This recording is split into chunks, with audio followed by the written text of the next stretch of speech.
has done it. They've gone from 15 and 16 to champions of college baseball.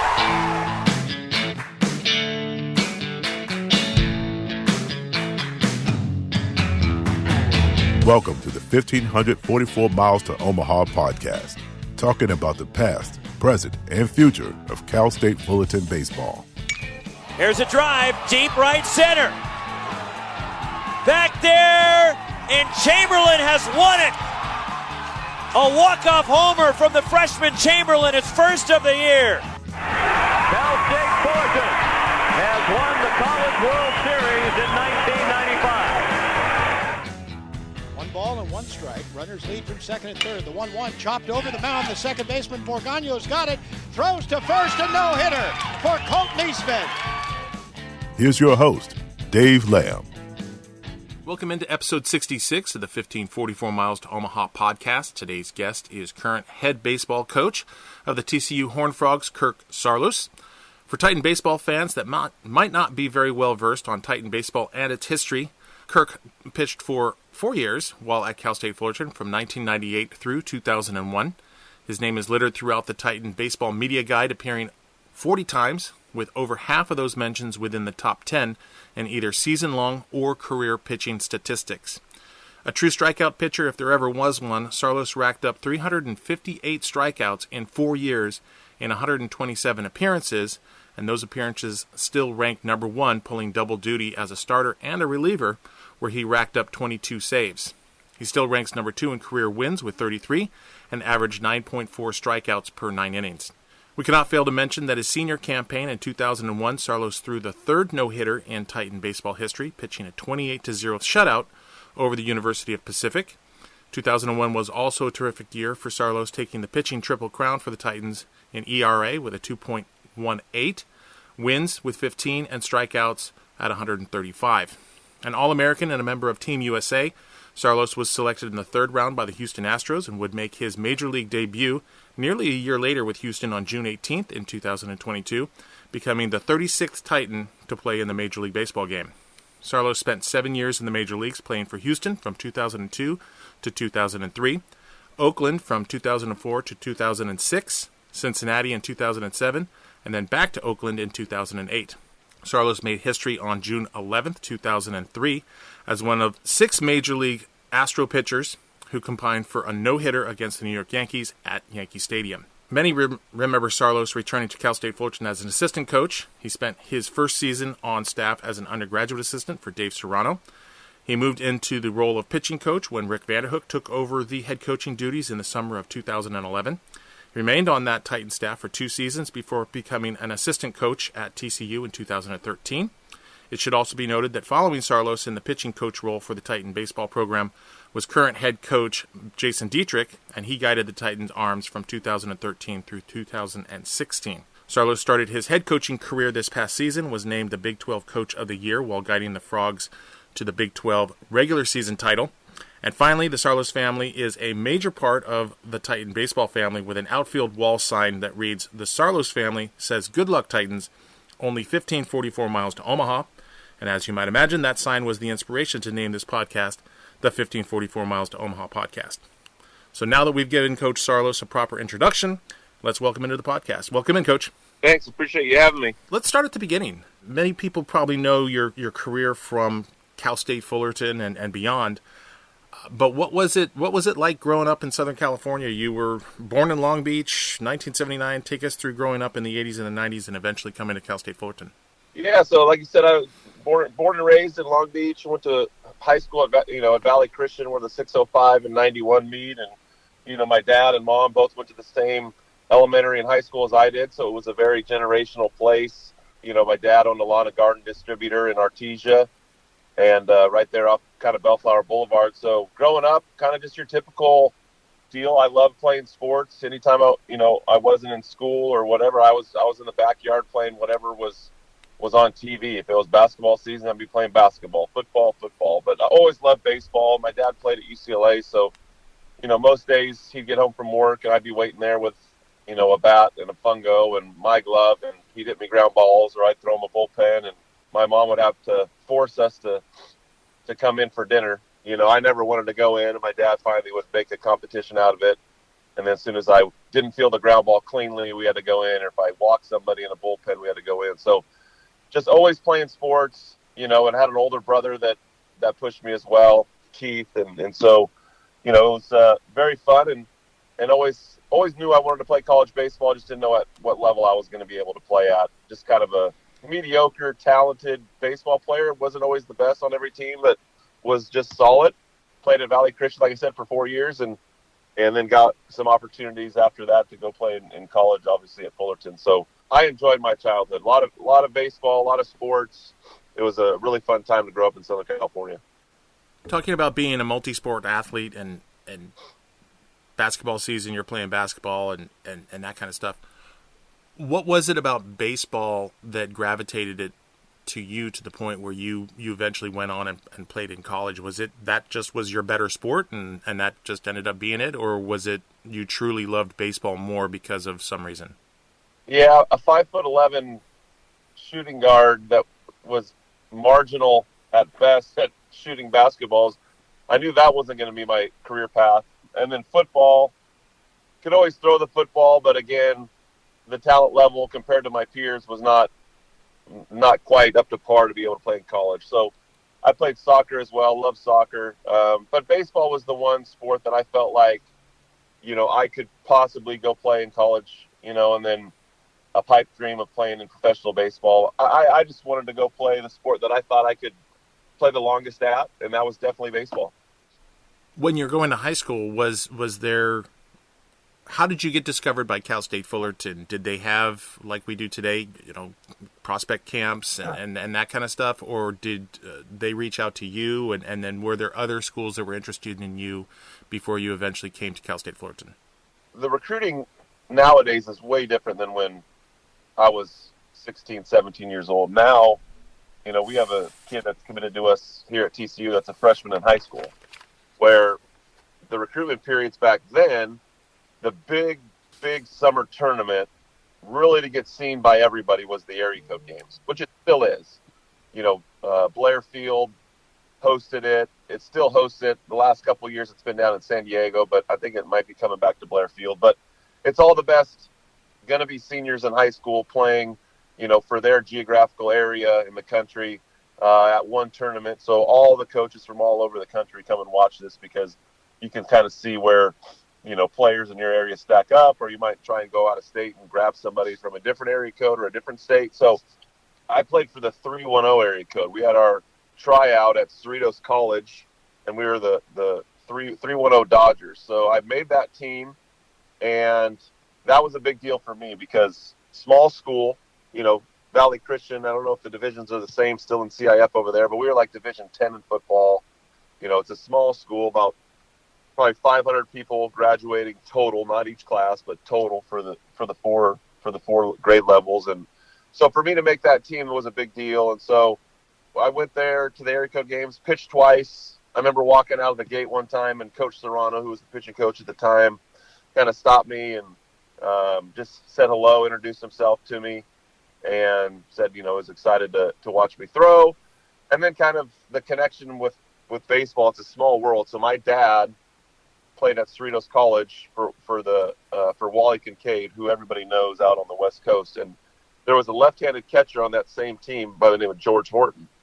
So my dad played with Coach Horton. So now all of a sudden we have a connection there with Coach Horton. Dave Serrano obviously played there at Cerritos. Coach Vanderhook did. So now all of a sudden, okay, I've always wanted to play at Fullerton just because when I was growing up, that's the Kotze, Giambi, that 95 team was right around, I think, my sophomore year of high school. So Fullerton was always somewhere where I really thought I'd love to be able to go. I just didn't think I was good enough. Well, they started recruiting me that summer. I had opportunities at Pepperdine and San Francisco and Miami and Loyola Marymount. But ultimately, when I went on my official visit over Halloween to Fullerton, it was a no-brainer. As soon as they offered me, it was like I canceled my trip to Miami, and I knew that's where I wanted to be. So I think part of it might have been a favor in terms of Coach Horton and my dad, I think. I don't know. But ultimately it worked out for both us and them. So you get on campus, and Well, you take your recruiting trip and you commit immediately, and then you get on campus, probably 10 months later or something like that. Take us through your freshman year, especially coming to campus, fall practices, and then throughout the regionals. I mean, you were fortunate enough to be on as a freshman on that team that goes to the regionals and eventually ends up at LSU in Baton Rouge. Yeah, so freshman year, you're a high school kid, and I have some buddies that David Bacani, I played on the summer team with him, so him and I were like, hey, let's room together. And then we had another kid, Chad Olzanski, down from San Diego, California, who was another infielder that we got paired with, and then Jason Stewart, who actually pitched at Fullerton, and he's from Huntington Beach. Unfortunately, he actually just passed away a month or two ago. But it was us four, and it's really weird kind of leaving high school and leaving your mom and dad's house and going to a 2-bedroom apartment in Placentia, California, living on your own and being a college freshman. So a lot of life lessons learned and a lot of interesting things happen, your freshman year once you get out on your own. But we had a good time. Baseball was different, a lot longer hours with practice, and really just trying to keep your head above water and just trying to be able to be good enough to help, for me, pitch as a freshman. Luckily enough, we had Benito Flores and Erasmo Ramirez, two guys from Northridge, because they were going to shut down their program, so they transferred in as seniors, and so they kind of took me under their wing in terms of I roomed with them on the road trips, really learned what it was like to be, kind of through their eyes as a senior, one last chance to play college baseball, how much it meant to them, and, how to be a pro pretty much and do things right. And so those two guys were awesome for my development. But my season was very below average. I think I had a 5.5 ERA. I was a middle reliever, and I still remember to this day. I think the biggest thing that changed my career was my 2 outings at LSU, that regional.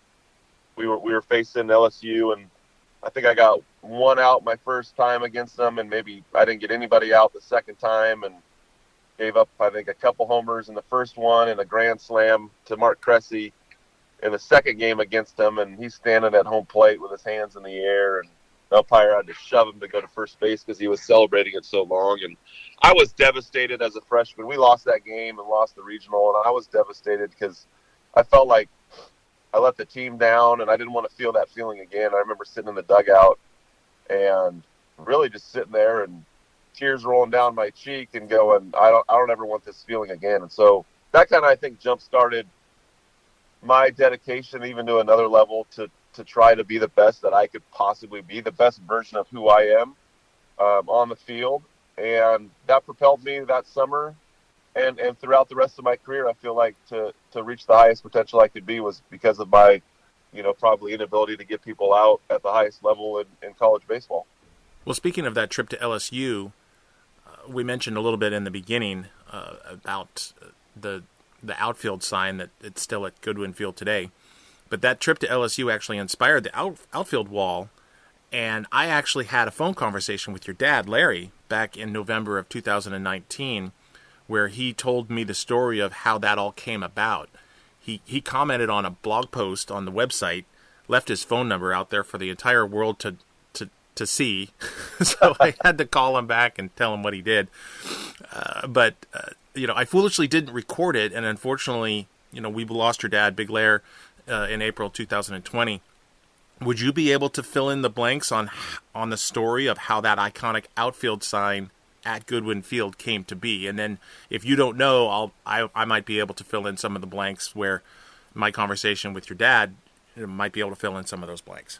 Yeah, you probably have a better idea than I do, but I'll give it a shot. I mean, when we went to LSU, they had the Intimidator wall out in right field where it basically just huge billboard that just shows how many years they've been to the World Series and how many championships they've had. And, I think my dad always loved kind of signage. And, I think when the opportunity to be able to do something on the outfield wall at Goodwin Field, just to remind, not only the fan base, but our team kind of what we're playing for and where we're trying to go, I think it ended up working out at a perfect timing because the last year of a 6-team regional was my freshman year at LSU.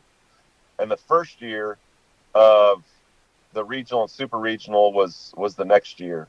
That was my sophomore year, and then our senior year, we were able to actually, I think, win the super regional at Goodwin Field on our own home field for the first time in Fullerton history. Every other trip to the World Series had come on opposing teams' fields. So, to be able to kind of run out there as a team and jump against that sign just because we stare at it every day, and that's the destination. It was really cool to be a part of. But I probably butchered it. You probably got a way better version of it. Well, what was relayed to me from your dad was he asked me, he says, how do you know, or do you know how we came up with 1,544 miles to Omaha? So he told me the story that while at LSU, there was a sign out there that said, it's only 927. I mean, I don't know. I'm making up numbers here, but it was, obviously less of a distance from Fullerton to Omaha as it is from Baton Rouge to Omaha. But it had an outfield sign out there that said the distance from Alex Box Stadium to Omaha, Nebraska.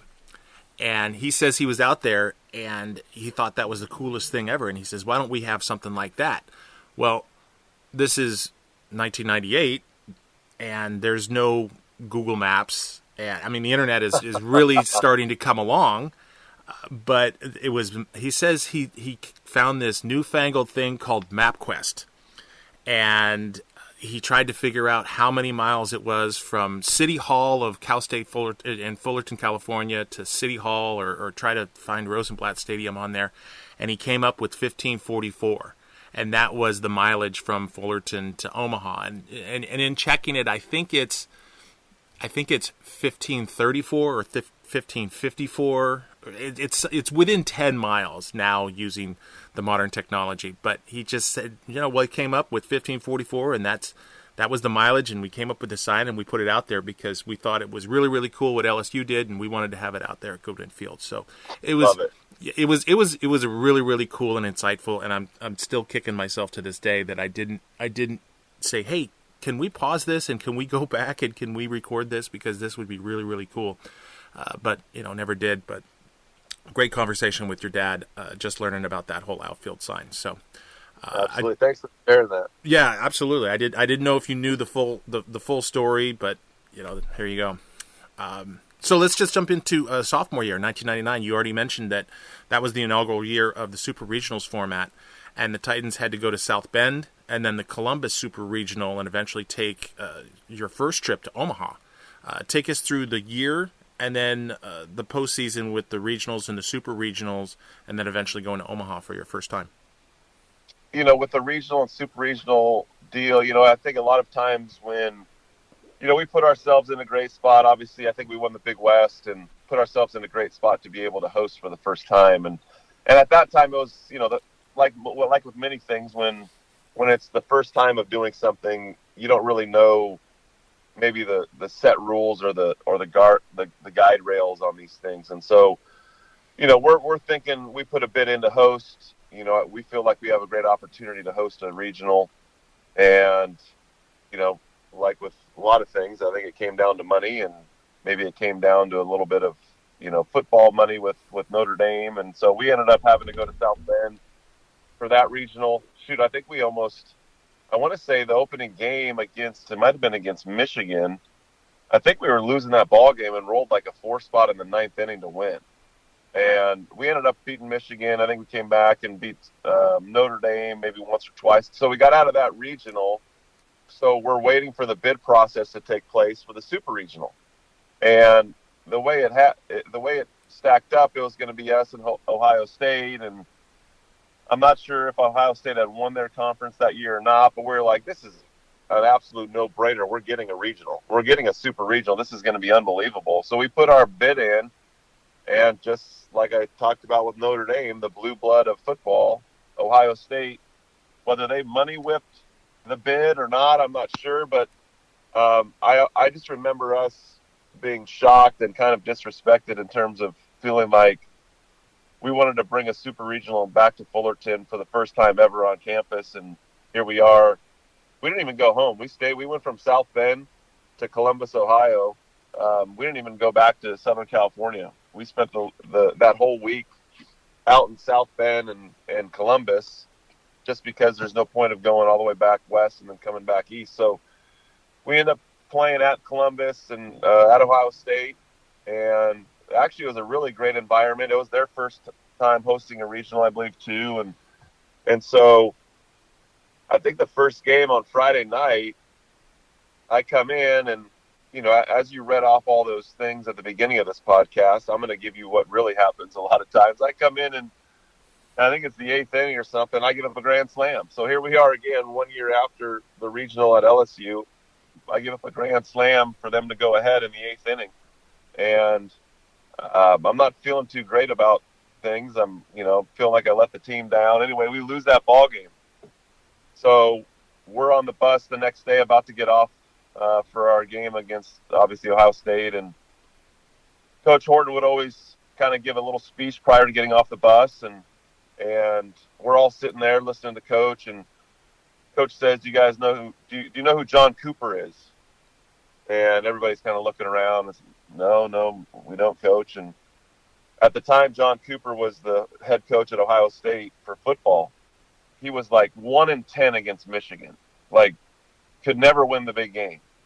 And Coach Horton looked at us and he goes, guess who just spoke to the Ohio State baseball team who's 1 win away from going to the World Series? John Cooper. You know what John Cooper never did? He never won the big game. And neither will they.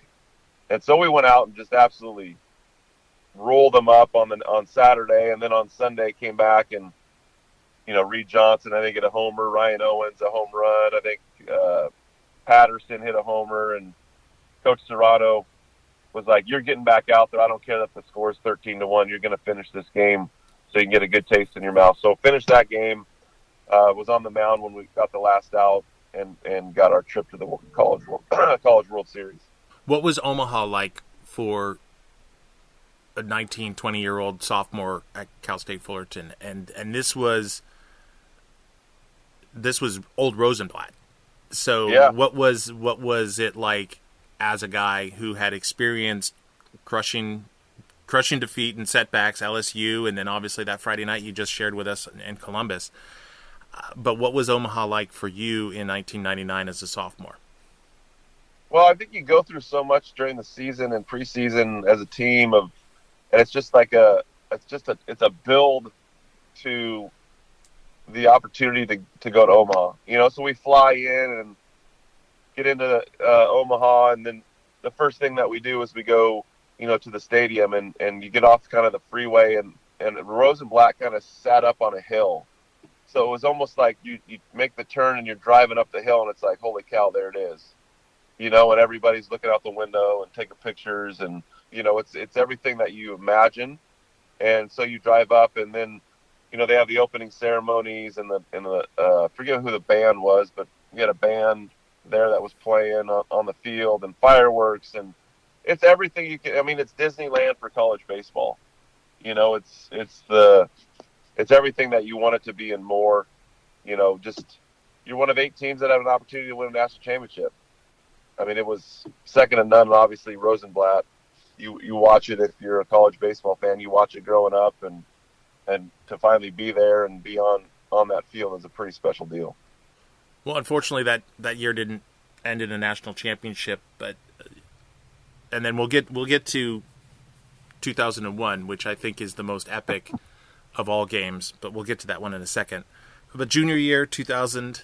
And, kind of ho-hum, another year, another trip to the postseason, this time hosting a regional at Fullerton. So for you, talking about the challenges of trying to be able to host a regional and then a super regional and kind of having that rug slipped out from underneath you, what was it for you guys to be able to be hosting a regional at home? Yeah, I mean, it was really, really awesome to be able to do that. Obviously, like you said, it didn't go, work out in our favor. I think we ended up losing to USC to knock us out, and that team was a good team. It wasn't a great team. We were just missing some pieces, but it was fun to be at home for a regional. I think that's what ended up propelling us to be ready to play at home for a regional the next year when I think our team was a little bit better. Well, that summer you played for Team USA, correct?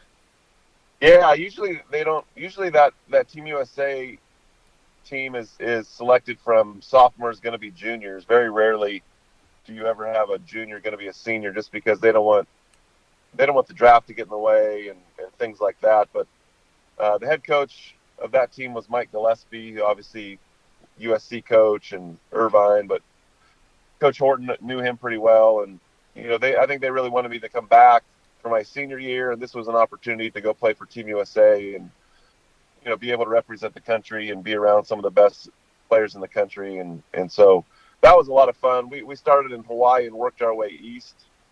I think we went to 15 or 20 different states, and then ended in the Netherlands playing in the tournament over there. So, that was, I would say, the next biggest thing besides that, the failures at LSU, was just playing on that team and having a ton of success playing with the best players in the country and knowing that you belonged. And I think that was kind of walking back for my senior year, having so much success with that Team USA team, I think put myself in a different mindset. Okay, maybe I am good enough to be able to be dominant in college and play in professional baseball. Not to ask you to name drop, but I will. Who were some of those guys on that Team USA that just the casual baseball fan would recognize immediately? Were there any household major names that were on that Team USA team that you played with? Yeah, I mean, Mark Teixeira, who obviously probably most people know. Mark Pryor, I think Ryan Howard. Ryan Howard didn't even play on that team. He was kind of a backup first baseman, and he ended up hitting, I don't know how many homers for the Phillies in his career. But, there was a lot of really, really good players on that team. I think there was, of the 24 guys on that roster, I think 22 of them were drafted in the first round. It's a pretty impressive group of players. I think we went 27-1 throughout the summer, which I still think ranks as the best summer record of all time for Team USA. Well, heading into your senior year, you got to host the regionals for the first time, and then also hosting a super regional for the first time, sweeping Mississippi State and advancing to Omaha for the second time in your career. Take us through that senior season, which included your no-hitter versus UOP. Yeah, so it's interesting because back then in 2001, usually you start your season on a Friday night. And for whatever reason that year, we started our season against Pepperdine on a Tuesday. I don't know what the rules were back then, but we started Tuesday at Pepperdine. I pitched against Dan Herron, who I ended up playing with in Oakland, but I think I went 5 or 6 innings on a Tuesday, lost that game. We were 0-1. I think we lost Friday night to Stanford on our game 2. Game 3, I think we won, and then I started again on Sunday. So I started on Tuesday and then started on Sunday and ended up losing that game. So then we're sitting there at 1-3. I'm 0-2.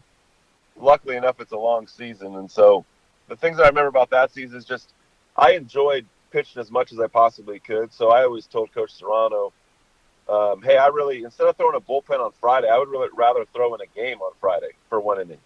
They would kind of let me close out games if it was close on Fridays as my bullpen, and then I get a start on Sundays. At first, they liked doing that just because they didn't really know what they had in terms of their relievers, and so I was kind of the pseudo closer on Fridays, and we had a freshman by the name of Chad Cordero on that team. So we started to figure out that freshman was pretty dang good. So by the middle part of the season, when I started to get a little bit tired, we obviously turned the ropes over to Chad Cordero, and the rest is history in terms of his career. But yeah, the interesting thing about the no-hitter was the week before we were playing BYU at home. I think it was the 8th inning with 2 outs, perfect game going, and they ended up hitting a little dunker into right field for a base hit. So I ended up throwing a 1-hitter against BYU, and the interesting thing about that game was the fact that, at Goodwin Field, they stopped selling beer at the 7th inning, if I'm not correct, but that game lasted an hour and 49 minutes. So if you didn't get there by the first pitch and have a couple Coors Lights, you weren't going to have many beers by the time the 7th inning rolled around in that game. So that was the game the week before, and then Pacific came rolling to town, and I think it was the 4th or 5th inning, and we had built a huge lead. And Coach Serrano comes over and was like, I could tell what he was trying to do. It was the middle part of the season to the middle to the end of the season, and he kind of wanted to get me out of the game to give me some rest. And I just kind of looked at him kind of with my eyebrows raised and, without saying it, I was like, he kind of knew what I was hinting at. And he's like, fine, you can stay in the game, but we're taking you out whenever or if it ever happens. So without saying, hey, if you give up a hit, you're coming out, he kind of said it anyway. So we ended up scoring. I think it's like 20-0 in the 7th inning. Still haven't given a hit. These innings are like 15, 20, 30 minutes long just because we're scoring so many runs. So I'm sitting there going, all right, guys, this is enough. Quit scoring. I want to go out and pitch. And so luckily enough, through that 9th inning, and we won a football score of 28-0, and that was a pretty fun deal. Anytime you can throw a no-hitter is no matter what the score, it's a pretty cool deal. When did Dave come out and you guys had that conversation that wasn't really a conversation? Yeah, I like the 5th inning. I think the 5th inning, the score was probably 10 or 12 or 15-0 or something like that. And so we both kind of just looked at each other and, we knew when we were getting at. And so I don't know how many pitches I threw that game, but, the hard part was just sitting there. Like I said, it was, sit there a long time trying to wait for these guys to get 3 outs because we scored so many runs. Well, you said that in the 5th inning he comes out, and you already knew that there was a no-hitter in the works. When did you realize it? Because you always hear these post games of these pitchers like, oh, well, when did you know you had a no-hitter? It's like, oh, I didn't know until it was over, which we all call BS on that one. But when did you know that there was something going on? Because obviously you did, because in the 5th inning, Dave comes out and you guys are looking at each other like, hey, we got something happening. I mean, I knew because the week before, I might have not thought about it, but I knew probably from the 6th inning on that nobody had gotten on base against BYU. So then the very next week when it happens again, you're like kind of like going, all right, well, maybe it's going to happen this week. So I knew, you definitely know. I think sometimes occasionally when you walk some guys and maybe there's some errors and you have some traffic on the bases, you can kind of be like, oh, yeah, well, I didn't really know that I hadn't given up a hit just because there's been some traffic on. But when nobody gets on base and you kind of know what's happening, it's like, man, these guys have no chance, and I don't think I'm going to give up a hit. What made it a no-hitter and not a perfect game? I think I probably walked somebody early in the game. The interesting thing, too, Jason Karopsy was our second baseman, a freshman, and 2 outs in the 9th inning and ground ball to Jason, and he ended up booting it for an error. So it would have been game over, no hitter, and he ended up making an error on the last play of the game, and so he was feeling terrible, like, oh my gosh, this next guy better not get a hit. And then obviously got the next guy out for the no hitter. But yeah, it's definitely, I felt bad for Jason. I'm like, I better get this guy out because he's going to feel terrible forever if this next guy gets a hit. Well, talking about your senior year, the Major League Draft was held June 5th and 6th, which was a Tuesday and Wednesday, after the Titan won the Supers and punched their ticket to Omaha. So before we get to draft day and talking about that, how that was for you, take me through a little bit of punching your ticket to Omaha. Yeah, so we're playing Mississippi State, obviously the big bad SEC coming to Big West country out at Fullerton, and the atmosphere was electric. It was, back then I think the seating capacity was probably 3,500 or something like that, and I mean it was completely packed and really, really amazing atmosphere. And that was a really good ball club from Mississippi State. And I think Mike Rouse, he might have hit 3 home runs in one of the super regional games, and it was just one of those deals where we were ready for the moment and excited for the moment, played really good baseball, and didn't really leave any doubt in terms of who the better team was. And just to be able to do it in front of your own home crowd and be able to celebrate on your own home field to go to Omaha was something that no other Fullerton team had ever done before. So that was very, very special. So going to the draft, which happened the Tuesday and Wednesday after the Super Regional was wrapped up. What was draft day like for you?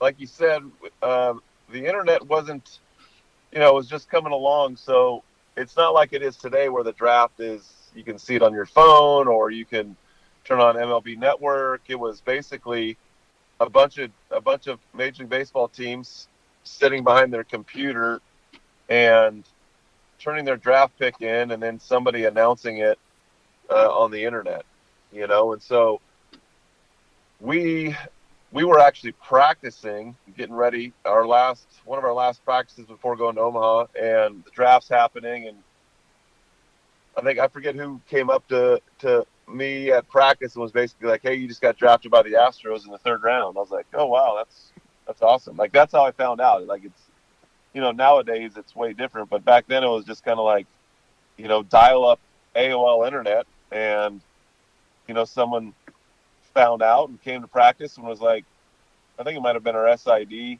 came over and just said, "Hey, you just got drafted by the Astros." So pretty uneventful, and but really rewarding in terms of, the year before to not be drafted, and then to get drafted in the 3rd round by the Astros at practice, getting ready for Omaha. Like, that week of baseball was as good as it gets. Speaking of as good as it gets, I think that 2001 Omaha team and the trip to Omaha and the first game is iconic for those Titan fans that were able to be around and witness it. That it had that famous Sea of Red game at Rosenblatt, where the University of Nebraska draws Cal State Fullerton, or I don't know if it was vice versa, but we all know that Omaha really wraps their arms around the College World Series, and when Nebraska isn't there, they kind of pick favorite teams, and that's one of the genesis of why we created the website called Cal State Omaha, and the fact that Fullerton's been there so frequently that the local fans just kind of call it Cal State Omaha because they're there all the time, and that was kind of the genesis of how we started it.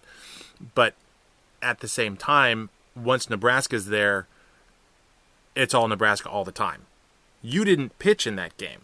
Describe what it was like for you to witness that kind of an atmosphere, knowing full well that you were not going to get into that game because you were scheduled to start the second game. Yeah, luckily enough, John Smith, who was phenomenal left-handed pitcher for us, started that game.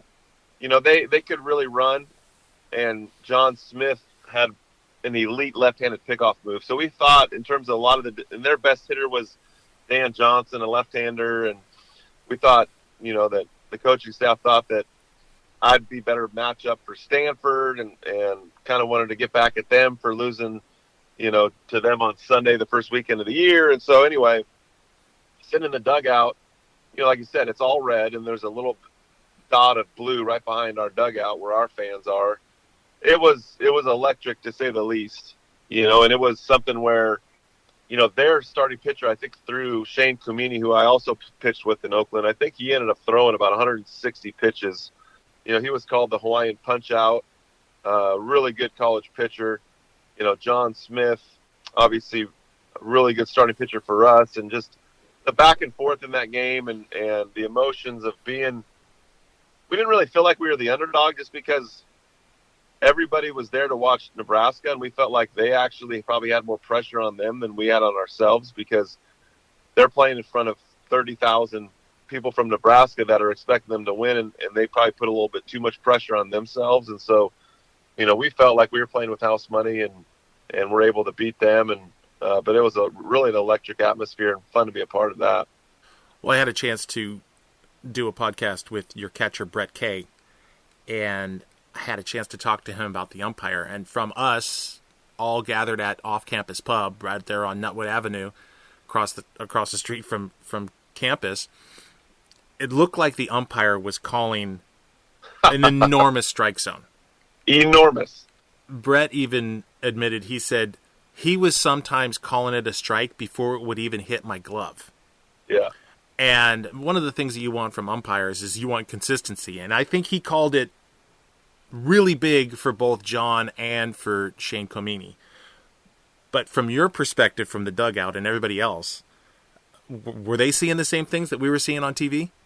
No doubt about it. I mean, I went back and I've watched that game a couple times, recently, within the last probably 3 months, I've actually watched that game. And just to go back and watch, okay, what baseball now, baseball then, let's see, some of the things that you see, like John Smith, before there was analytics, John Smith pitched up in the zone with his fastball.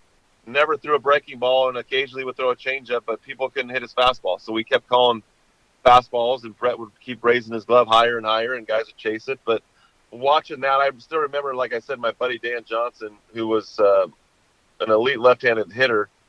I think it was like in the 8th inning or something, and then Chad Cordero was on the mound, and he's got a little fastball that runs to his arm side. I'm not kidding you when I say that ball's in the other batter's box, 3-2 count to lead off an inning, and it's probably a good foot off the plate. And Brett, gives this token frame, I'm just going to frame it, who knows.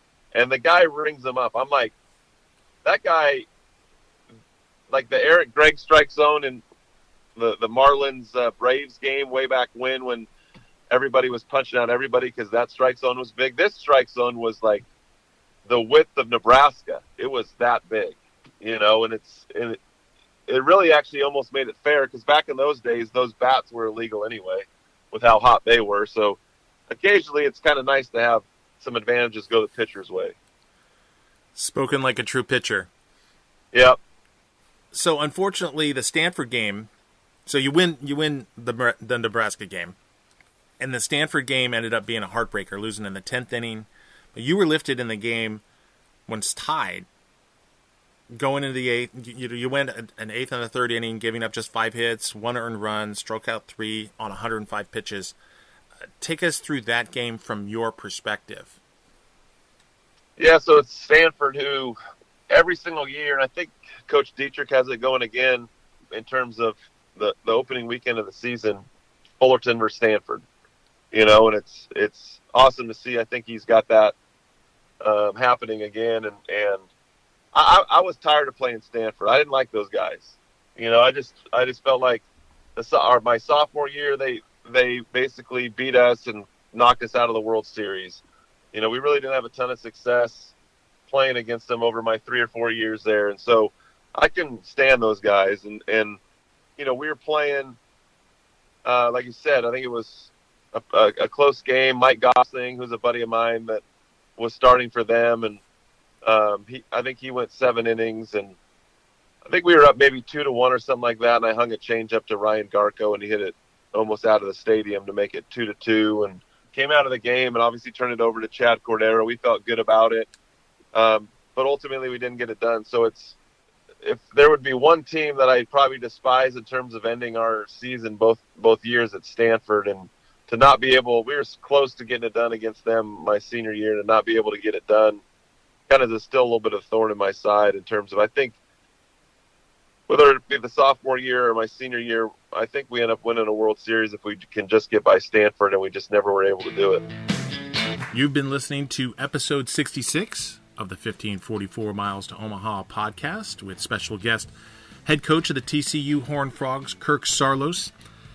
This will conclude part 1 of our conversation with Coach. In part 2 coming up soon, we'll be discussing his professional career and also his transition into coaching, and also a unique perspective into eventually facing off with the Titans as a head coach coming up this May.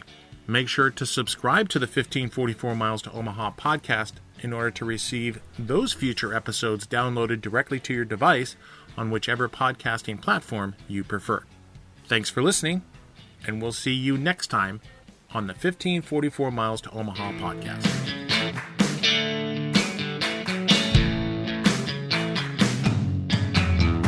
Thanks for listening to the 1544 Miles to Omaha podcast. Feel free to visit our website, calstateomaha.com. While there, you can order an official Cal State Omaha t-shirt from the merch store.